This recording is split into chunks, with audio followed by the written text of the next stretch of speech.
Just wanted to make a quick educational video with the storms and everything that are coming in. We get a lot of folks who will reach out to us and they hear, oh, storm damage, I can get a free roof. And that's a lot of times that's what you get told by the people that go door to door. And how these really work is you have to have a certain amount of shingles that are missing. I'm on one now, and it's just not enough to make that amount. It looks like we've got some ridge caps here. And what's happened here is, here's the perfect example of what we see very often. See how the nail goes all the way through? This is too much nail pressure.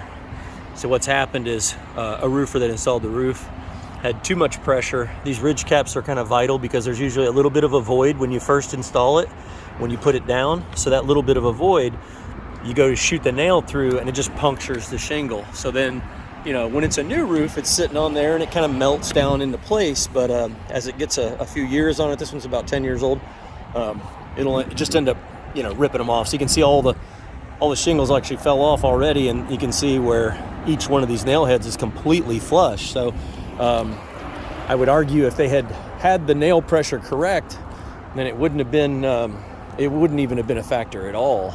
These shingles would have held up just fine. Up till about 80 mile an hour is kind of a safe number for the 3-tab along these edges like this. But in this case, it didn't happen. As you can see, we're kind of high up, right on a ridge, so a little bit more susceptible. Actually, this particular neighborhood in Woodstock is built on a ridge, and that's why everything over here is named, you got Ridge Parkway and all that. So right here, you look right here, same thing.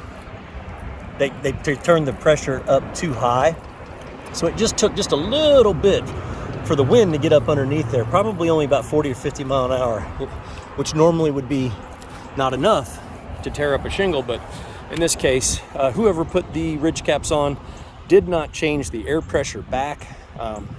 Technically, there's 2 different air pressure settings for installing an architectural shingle and installing the regular 3-tabs. It's just a little bit less, but about 5 to 10 pounds actually makes a big difference. That way you don't shoot them straight through the ridge caps. Of course, these ridge caps are 3-tabs, which arguably will not last as long as the main roof anyway. But in this case, it's an installation issue. But the wind was a contributing factor.